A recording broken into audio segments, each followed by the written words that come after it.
May hapon. O, di ba? Tungod atong nag-viral na reel na ko to ni aging adlaw. Nanay nang utana og balaod.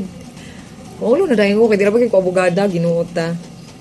Upat na kabuok ang nag-chat sa ako, Pero, kaning isa ang akong unahon kay related kay ni sa akong trabaho. Bago rami nag-seminar ani.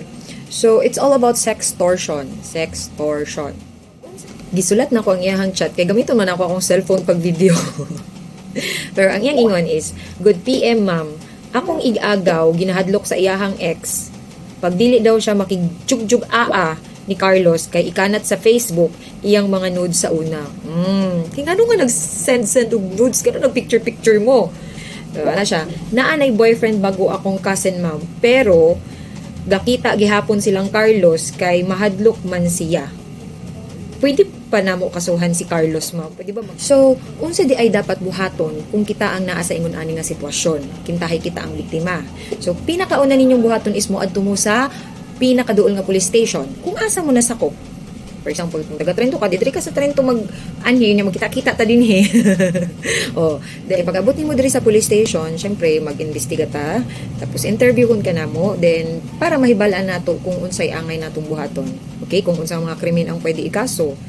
Unya, kasagaran nato aning buhaton, kay nag-involve man ni og computer, og internet, magpalaban ta sa cybercrime unit. So, ang cybercrime unit ng Regional Office 13 is naa sa Butuan City. So, halos tanan kaso kay naamang pud may mga usaik diri sa una ginadala na mo dito. Ug dito ang ilang buhaton is ilang i-preserve ang evidence.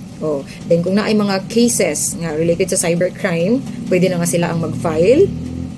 Then kung naa po din sa MUA, diri pod mag-file.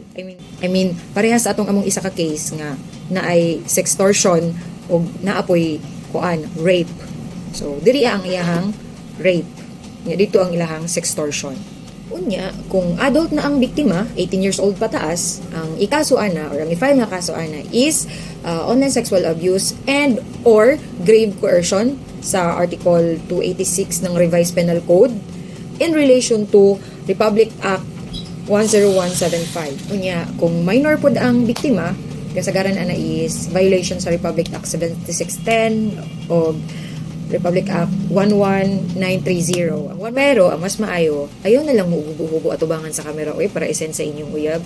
Kay, kamura man gyapon madaot ana, para dili na mo mag-anhi dili na mo mahason mag-file og kaso, dili na mo maulawan if ever man maabot gid sa punto nga mukanat ang inyong picture, di ba? Prevention is better than cure. Murag sakit.